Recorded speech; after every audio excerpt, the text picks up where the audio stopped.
ఒక మంచి కథ.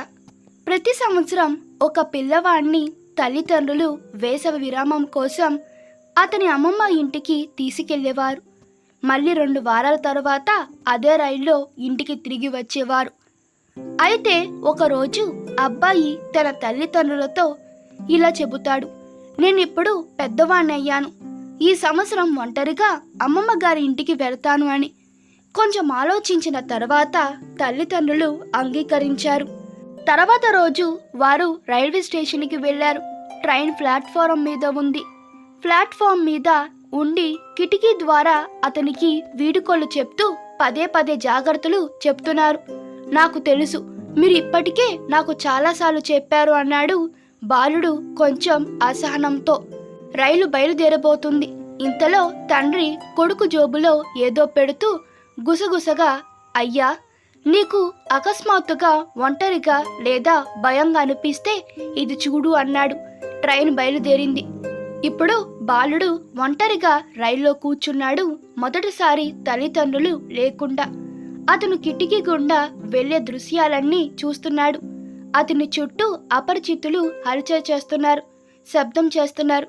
కొంతమంది కంపార్ట్మెంట్లోకి ఎక్కుతున్నారు, కొంతమంది దిగుతున్నారు. అటు ఇటు చూస్తున్నాడు. అన్నీ కొత్త మొహాలు. తెలిసిన మొహం ఒకటి లేదు.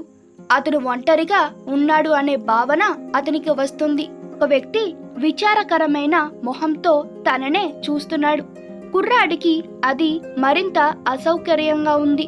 ఇప్పుడు అతనికి ఒకసారిగా భయం మొదలైంది. రైలు వేగానికి, కుదుపులకి కడుపు నొప్పి మొదలైంది. మరియు రైలు వేగంతో సరిపోవడానికి ప్రయత్నిస్తున్నట్లుగా గుండె కొంచెం వేగంగా కొట్టుకోవడం ప్రారంభించింది. సీట్లో మూలకి ముడుచుకొని కూర్చున్నాడు. ఒకసారిగా అతని కళ్ళల్లో నీళ్లు.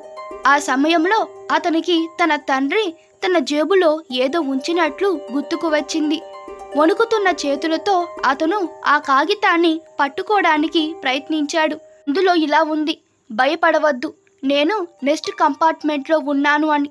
ఒకసారిగా కొండంత ఆత్మవిశ్వాసం మరియు ధైర్యంతో అతని మొహం మురిసిపోయింది.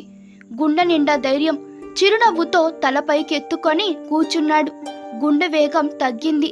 కడుపు నొప్పి ఛాయలు లేవు. ఇప్పుడు అపరిచితుల మధ్యలో చాలా సౌకర్యంగా ఉంది. నీతి: అందరి జీవితాల్లో కూడా ఇదే పరిస్థితి.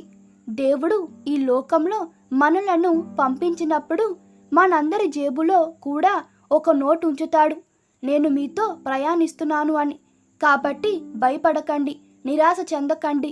ఇది మీ శారీరక మరియు మానసిక ఆరోగ్యాన్ని ప్రభావితం చేస్తుంది. ప్రస్తుతం ప్రపంచంలో మనుగడ కోసం పోరాడుతున్న ఈ అనిశ్చిత సమయంలో ఎవరో ఒకరు నీ కోసం మరొక కంపార్ట్మెంట్లో ఉండవచ్చు. అలాగే వేరే ఎవరో నీ సహాయం కోసం వేరే కంపార్ట్మెంట్లో ఉండవచ్చు.